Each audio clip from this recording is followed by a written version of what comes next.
नमस्कार बच्चों, आप सभी का स्वागत है एलन सीकर में। हम आज अपने धातु कर्म के दूसरे लेक्चर के साथ मैं आपके सामने उपस्थित हूं। पिछले लेक्चर में हमने एक फ्लो डायग्राम तक इस लेक्चर को रखा था। उस फ्लो डायग्राम में मैंने बताया कि ये पूरे चैप्टर की समरी है। आप उस फ्लो डायग्राम को एक दो बारी और उसको पढ़ जाना, आपको आधा चैप्टर ऐसे ही समझ में आ जाएगा। अब उसी फ्लो डायग्राम में कई सारी प्रक्रियाएं लिखी हुई थी, उन्हीं को एक एक करके हम देखेंगे। जैसे सबसे पहली प्रक्रिया थी उसमें कि अयस्क का चूर्णन। अयस्क का चूर्णन मैंने आपको बताया ये इतना बड़ा रॉकेट साइंस नहीं है, ये बहुत भारी बात नहीं है, तो इसको बहुत ज्यादा नहीं पढ़ते सर। हम दूसरे बात पे आते हैं सर, अयस्क का सांद्रण, जिसको हम कहते हैं कॉन्सेंट्रेशन ऑफ ओर। ठीक है, तो आप हेडिंग डालेंगे अयस्क का सांद्रण और उसके बाद आप लिखेंगे, आपको पता है अयस्क के सांद्रण की दो विधियां होती हैं, एक भौतिक विधि और दूसरा रासायनिक विधि। तो सबसे पहले आप हेडिंग डाल के लिखेंगे भौतिक सांद्रण। भौतिक सांद्रण कब किया जाता है सर? तो जब अयस्क और अधात्री आपस में भौतिक रूप से जुड़े हुए हो। तो जब अयस्क और अशुद्धि भौतिक रूप से जुड़े हो तो हम भौतिक सांद्रण का उपयोग करते हैं। आपको बता दूं, भौतिक सांद्रण के 3 प्रकार होते हैं सर। उन तीनों को एक एक करके हम पढ़ेंगे। सबसे पहला प्रकार जो भौतिक सांद्रण का है, उसके बाद आप अपनी कॉपी पे ये हेडिंग लिखेंगे, लेविगेशन कहते हैं या फिर ग्रेविटी सेपरेशन कहते हैं। बेटा लेविगेशन की हिंदी में ही इसको लेविगेशन लिख लो, इसको लेविगेशन ही कहते हैं हिंदी में भी, इसी के लिए इसकी हिंदी लिखी नहीं मैंने। और ग्रेविटी सेपरेशन को हम कहते हैं गुरुत्व पृथक्करण। मैंने आपको बोला था आपको अंग्रेजी भी सिखाऊंगा सर। तो ये हो गया। उसके बाद अगली बात हमें जो पढ़नी होती है इन सभी सांद्रण के तरीकों में, वो ये है कि आखिर इनके पीछे मूल सिद्धांत क्या होता है सर। इनका किस सिद्धांत पर ये पूरा का पूरा सांद्रण की प्रक्रिया बेस्ड होती है सर। तो इसके लिए जो मूल सिद्धांत है बेटा, गुरुत्व पृथक्करण में याद रखना, गुरुत्व पृथक्करण में हम क्या करेंगे, अर्थ के गुरुत्वाकर्षण या पृथ्वी के गुरुत्वाकर्षण बल का उपयोग करके हम अयस्क से अशुद्धियों को अलग करेंगे सर। यही काम होगा हमारा। मूल सिद्धांत क्या है सर? तो इसको कब उपयोग में लेते हैं ये जान ले। तो मूल सिद्धांत तो सबसे पहले गुरुत्वाकर्षण बल का उपयोग करेंगे। कब सर? जब अयस्क और अधात्री, जिसको आप अशुद्धि भी कह सकते हो, के बीच घनत्व का अंतर हो। जब इनके बीच में घनत्व का अंतर होगा, अच्छा खासा अंतर होगा, तो हम आग बंद करके इस विधि का उपयोग करेंगे सर। इस विधि में करते क्या है, तो चलो देखो, मैं एक आधा बात लिखता हूं यहां पे। सबसे पहले नीले पेन से मैं डॉट डॉट जो दे रहा हूं, इससे मैं दर्शाऊंगा किसको सर? अयस्क को। इससे मैं किसको दर्शाऊंगा? अयस्क को। और रेड पेन से जो भी डॉट बनाए हैं मैंने, देख लो यहां पे कई सारे डॉट बनाए हैं ना, रेड पेन से जो मैंने डॉट बनाए हैं उसमें मैं किसको दर्शाऊंगा सर? अशुद्धि कह लो या आप कह लो अधात्री को। इन दोनों चीज को ऐसे दर्शाएंगे। और एक बात हमें माननी पड़ेगी, हम ऐसा मान लेते हैं सर अभी के लिए कि घनत्व जो है ना किसका, अयस्क का, ये मान लिया हमने, ये अधिक है किससे सर? घनत्व किसके? अधात्री से। ये मान लो हमने इधर साइड में मान लिया, ये दो बातें, ठीक है, ये हमने मान ली सर। अगर विपरीत हो जाए ये, तो भी आप समझ जाओगे। अभी आपको सारी बातें समझा दूंगा इसी के साथ। इसको मान लो अभी के लिए। ये जो बेटा ये इंस्ट्रूमेंट है ना, ये कूप आपने देखा होगा, कीप या कूप आप ऐसा कुछ कहते होगे, जिससे तेल वगैरह डाला जाता है टंकी वगैरह में। इसको हम अंग्रेजी में हॉपर कहते हैं सर। ये इंडस्ट्री में यूज होता है। इस हॉपर से ना हम इसका उपयोग क्यों करते हैं? तो इस हॉपर के माध्यम से हम क्या करते हैं सर, इसमें फीड करते हैं क्या? तो चूर्ण के रूप में अयस्क हम क्या फीड करते हैं सर? तो चूर्ण के रूप में हम इसमें चूर्ण या चूर्णित अयस्क हम इसमें फीड करते हैं सर। इसमें चूर्णित अयस्क फीड करेंगे। और चूर्णित अयस्क में आपको पता है अयस्क और अधात्री दोनों होगा। नीले पेन से डॉट डॉट डॉट अयस्क, लाल पेन से डॉट डॉट डॉट अधात्री। आपके पास अगर ब्लैक और ब्लू है तो आप ब्लैक और ब्लू पेन में डॉट डॉट लगा के कर सकते हैं सर। दूसरी चीज इसमें क्या होती है सर, इधर एक पाइप लगी होती है और इस पाइप से हाई स्पीड में जल, मतलब बहुत ज्यादा दाब के साथ हाई प्रेशर जेट इसमें निकलती है। किसके? जल की। जल का उपयोग करते हैं सर। अब होगा क्या कि जैसे इस हॉपर के नीचे का जो इसका क्लोजिंग वाल्व है इसको हटाएंगे तो क्या होगा सर, यहां से अधात्री भी और यहां से अयस्क भी, ये दोनों ही नीचे गिरना शुरू हो जाएंगे सर। हॉपर लगाने का काम ये होता है सर, हॉपर कंट्रोल्ड वे में चीजों को ऐसे नीचे गिरने देता है, पहली बात। मतलब वो और लगातार कंटिन्यूअस गिरते रहेगा सर। जैसे आप ऐसा देखा होगा कि कभी आप मंदिर में जाओ तो मंदिरों में आप देखते होगे कि शिवलिंग के ऊपर, अभी आप सावन भी चल रहा है सर, तो आप शिवलिंग के ऊपर देखोगे ऐसे एक अपन क्या करते हैं सर, एक लुटिया ऐसे लगा देते हैं, उसके बीच में नीचे एक छोटा सा छेद और उस पर एक सूत लेके शिव भगवान के शिवलिंग के ऊपर ऐसे रख देते हैं। उसका मकसद क्या होता है सर कि कंटिन्यूअस पानी आता रहे सर। यहां पे भी वैसा ही कुछ है, इसका मतलब है कंटिन्यूअस आता रहेगा, बीच में रुकेगा नहीं। अब क्या होगा सर, जैसे ये दोनों चीजें नीचे गिरी तो दो बातें होंगी। इसका अपना संवेग है सर जल का, और ये हाई स्पीड में तो खूब सारा संवेग है, तो ये अपना संवेग इससे टकरा के क्या करेगा, ट्रांसफर करेगा किसको, अयस्क और अधात्री को। अब जो हल्का होगा उसमें उसकी गति ज्यादा बढ़ेगी, और जो भारी होगा वो उतने तेजी से, मोमेंटम तो देखो दोनों का बराबर हो जाएगा, पर जो हल्का होगा उसकी गति तेज हो जाएगी और जो भारी होगा वो धीमे धीमे चलेगा। और भारी अभी हमने किसको माना है सर, तो अयस्क को माना है। तो अयस्क धीमे धीमे चलेगा, मतलब खूब सारा अयस्क यहां जमा हो जाएगा, उसके बाद खूब सारा अयस्क यहां जमा हो जाएगा, फिर थोड़ा बहुत अयस्क यहां जमा होगा, और यहां पे बहुत कम अयस्क, यहां तक तो अयस्क पहुंच ही नहीं पाएगा सर। इन सभी टेबल में देखो आगे मैंने हर सीढ़ी के आगे ऐसे ऐसे ऐसे लगा रखा है। ये टेबल भी एक पर्टिकुलर टाइप की टेबल है जिसको हम क्या कहते हैं, विल्फली टेबल। इसका नाम विल्फली टेबल इसलिए कि विल्फली नामक साइंटिस्ट ने इसको अपने नाम पे पेटेंट करवाया सर। और ये पेटेंट कैसे किया, तो इस टेबल को इसने ना वाइब्रेटिंग बनाया, मतलब ये हमेशा वाइब्रेट होते रहेगी, इसमें कंपन होता रहेगा सर। कंपन का भी फायदा अभी आपको बताता हूं।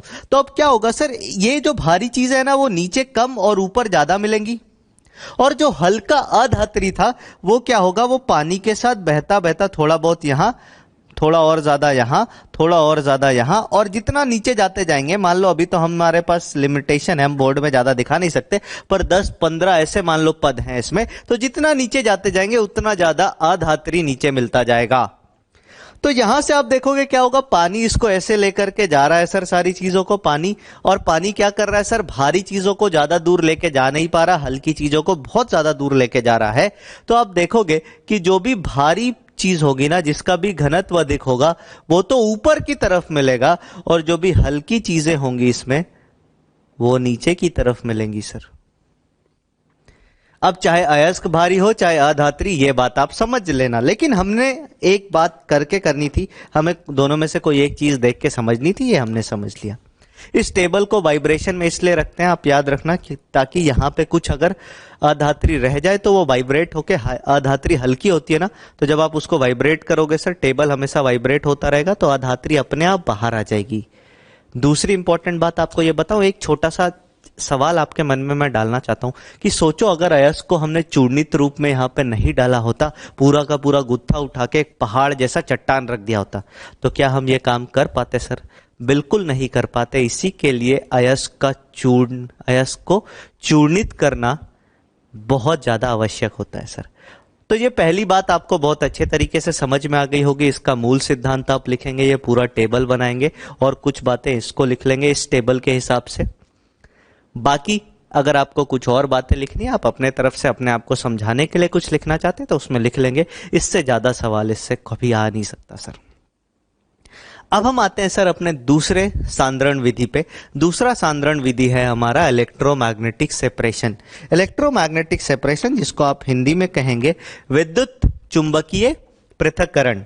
विद्युत चुंबकीय पृथक्करण में हम क्या करेंगे, एक विद्युत चुंबक का उपयोग करेंगे, तो इसका नाम दे दिया विद्युत चुंबकीय पृथक्करण। फिर अगला सवाल आएगा, सर मूल सिद्धांत क्या होता है, कब इसका उपयोग करते हैं? तो इसका मूल सिद्धांत है सर कि इस विधि को आप तभी उपयोग में ले सकते हैं जब या तो अयस्क या अधात्री, इनमें से किसी एक, केवल मतलब दोनों नहीं, किसी एक का जो गुण है या कि कोई एक चुंबक के प्रति आकर्षित होना चाहिए और दूसरा नहीं होना चाहिए, दोनों बातें चलनी चाहिए। एक चुंबक के प्रति आकर्षित और दूसरा ना हो, उस परिस्थिति में हम इसका उपयोग करते हैं। इसमें भी हम क्या करते हैं सर, एक हॉपर लेते हैं, हॉपर के अंदर हम क्या करते हैं, क्रश्ड ओर मतलब चूर्णित ओर को यहां पे डालते हैं। ये हॉपर की अंग्रेजी ऐसे लिखा जाता है सर। फिर आपको बता दूं, अगर मान लो हॉपर नहीं होता तो कंटिन्यूअस फ्लो नहीं होता, लगातार इस पे अयस्क गिर नहीं रहा होता तो समय खराब होता। दूसरी बात, अगर ये चूर्ण के रूप में नहीं होता तो एक बड़ा सा गुत्था लेकर के यहां रख देते तो कुछ होने जाने वाला नहीं था। फिर क्या होता है सर, ये दो रोलर होते हैं, दो रोलर में देखो ये मैंने सिंबल दे रखा है कि ये इस तरफ ऐसे घूम रहे हैं, ये रोलर इस तरफ से जा रहा है और इधर से इधर आ रहा है, ये ऐसे ऐसे घूम रहा है। इसके ऊपर एक कन्वेयर बेल्ट होता है सर, एक पट्टी लगी होती है, इस पट्टी को हम क्या कहते हैं, कन्वेयर बेल्ट। कन्वेयर बेल्ट की मतलब इसकी खासियत क्या होती है सर, इसकी खासियत ये होती है कि इसमें फ्रिक्शन बहुत ज्यादा होता है, स्टैटिक फ्रिक्शन का मान इसमें ज्यादा होता है। तो जो भी चीज आप इस पे रख दोगे वो इसी पे चिपक के चलेगी। जैसे मान लो ये कन्वेयर बेल्ट आगे चल रहा है तो ऐसा नहीं होगा ये चीज ऐसे पीछे रह जाएगी और कन्वेयर बेल्ट आगे रह जाएगा, ये दोनों चीजें आपस में चिपक के चलेंगी, इसका स्टैटिक फ्रिक्शन इतना ज्यादा होता है। फिर से यहाँ पे वही बात है सर, दो कलर के पेन से देखो मैंने अयस्क बनाया है यहाँ पे। अब देखोगे यहाँ पे हमने दो कलर से एक अयस्क और एक अधात्री बना रखा है, जैसा पिछले एग्जाम्पल में हमने किया था वैसा ही यहाँ पे भी करते हैं। नीले पेन से जो डॉट बना रखा है उसको हम मान लेते हैं सर ये क्या है, अयस्क है। और रेड पेन से, लाल कलर के पेन से जो डॉट्स बना रखे हैं उसको हम क्या मान लेते हैं सर, अधात्री। ये दोनों चीजें हो गई सर, अपने पास अयस्क भी हो गया और अधात्री भी हो गई। कुछ बातें और मैं ऐसा कह रहा हूं कि सर आप मानो कि हमारा जो अयस्क है ना वो चुंबकीय गुण रखता है। क्या रखता है सर, चुंबकीय गुण रखता है, मतलब चुंबक के प्रति आकर्षित होता है।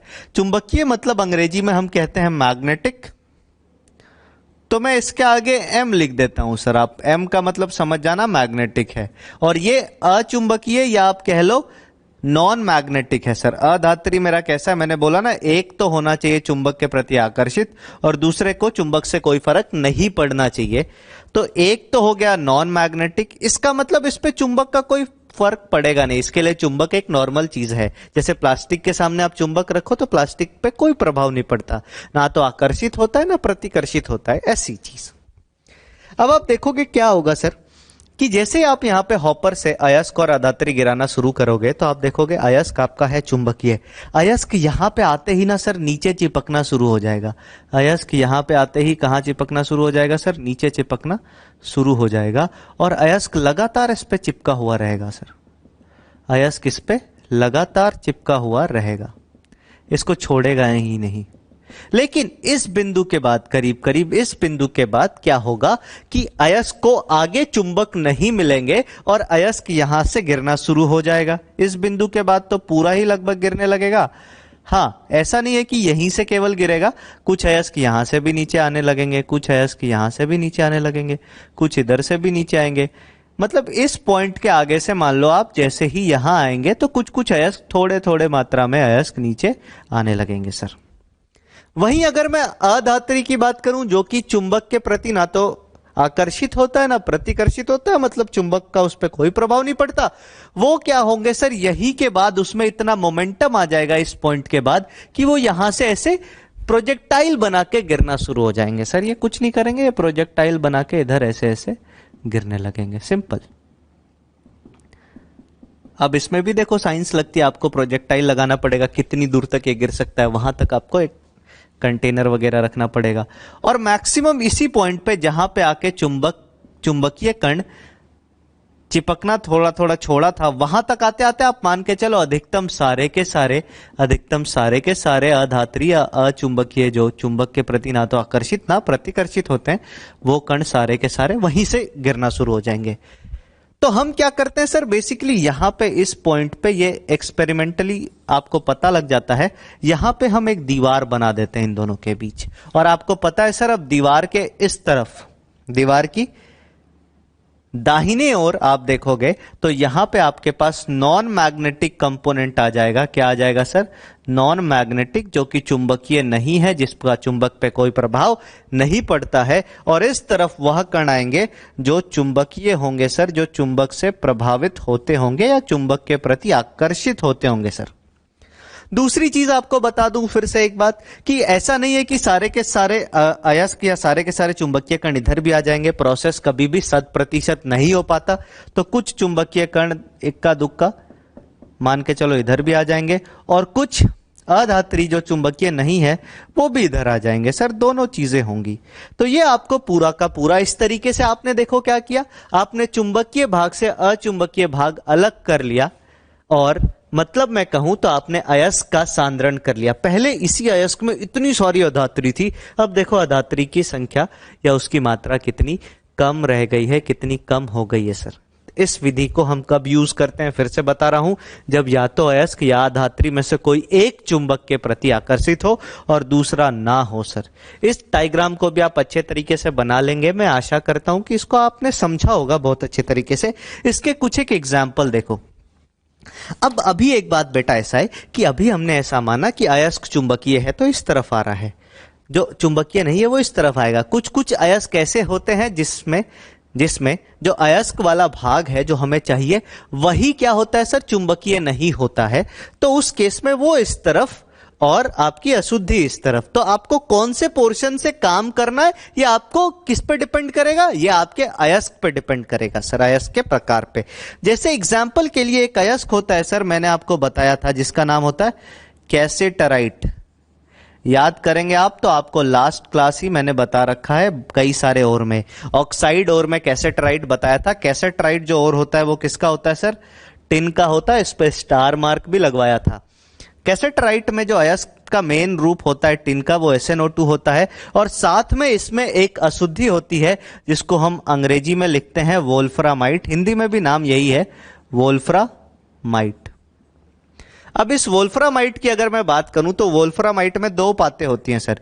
एक तो इसमें आयरन का टंगस्टन O4 FeWO4 और साथ ही साथ इसमें क्या होता है सर, मैंगनीज के साथ WO4। ये दोनों चीजें इसमें मौजूद होती हैं, ये दोनों चीजें इसमें मौजूद होती हैं। अब आप क्या करते हो सर, याद रखना, इस अयस्क में ये जो SnO2 है ना सर, ये नॉन मैग्नेटिक होता है सर। NM का मतलब नॉन मैग्नेटिक, नॉन मैग्नेटिक मतलब चुंबक के प्रति, मतलब इसमें कोई व्यवहार नहीं होता, ये चुंबक से ना तो आकर्षित होता है ना ही प्रतिकर्षित होता है। वहीं वोल्फ्रामाइट की मैं बात करूं, वोल्फ्रामाइट क्या होता है सर, यह चुंबकीय होता है, यह मैग्नेटिक होता है सर। यह क्या होता है सर, मैग्नेटिक होता है। मतलब वोल्फ्रामाइट आपके इस तरफ और अयस्क आपका SnO2 इस तरफ। तो आप इसके केस में उधर वाली चीज को उठाओगे, ये बहुत इंपॉर्टेंट है सर, याद रखना इसको। ऐसे ही एक आधा और एग्जाम्पल है, अगर मैं इधर लिख देता हूं, एक आधा और इसके एग्जाम्पल है, सारे उदाहरण बता रहा हूं। एक एग्जाम्पल इसका होता है क्रोमाइट। और क्या होता है सर, क्रोमाइट अयस्क। क्रोमाइट अयस्क होता है FeCr2O4। क्रोमाइट अयस्क में आप क्या देखोगे कि क्रोमाइट अयस्क में ये वाला भाग जो है ना क्रोमाइट, ये तो चुंबकीय होता है सर, और इसके अंदर जो अशुद्धि होती है, इसके अंदर जो अधात्री होती है, वो कैसा होता है, वो नॉन मैग्नेटिक होता है, वो चुंबकीय नहीं होता है सर। ये दूसरा एग्जाम्पल हो गया, ये पहला था, ये दूसरा एग्जाम्पल हो गया क्रोमाइट अयस्क का। तीसरा एग्जाम्पल भी आपको बताता हूं सर। एक अयस्क होता है जिसको हम कहते हैं पाइरोलुसाइट। आप इसको अभी आगे भी डी ब्लॉक में भी पढ़ोगे सर, पाइरोलुसाइट। पाइरोलुसाइट मैंगनीज का अयस्क होता है। इसमें अयस्क का रूप क्या होता है सर, MnO2, और साथ में इसमें क्या मौजूद होती है सर, अधात्री या अशुद्धि कह लो, दोनों ही कह लो, कोई बात नहीं। अब पाइरोलुसाइट के अंदर मैं आपको बता दूं, MnO2 के अंदर जो MnO2 होता है ये तो होता है मैग्नेटिक, और अशुद्धि इसमें होती है नॉन मैग्नेटिक। मतलब ये दोनों तो एक ही जैसे हैं सर। जिस चीज का काम है वो चुंबकीय है, जिस चीज का काम नहीं वो चुंबकीय नहीं है। लेकिन यहां पे कैसेटराइट के केस में यह विपरीत है। इन दोनों ही सांद्रण की विधियों को मैं आशा करता हूं आप अच्छे तरीके से समझ गए होंगे। अब इसके बाद हम तीसरे सांद्रण की विधि पढ़ेंगे जिसको हम कहते हैं झाग पलावन विधि। मैं एक बार यहां से साइड हो जाता हूं, अगर आप चाहें तो पॉज करके जो भी बातें रह गई हैं उसको अच्छे से लिख सकते हैं सर। फिर हम आगे कंटिन्यू करते हैं झाग पलावन विधि।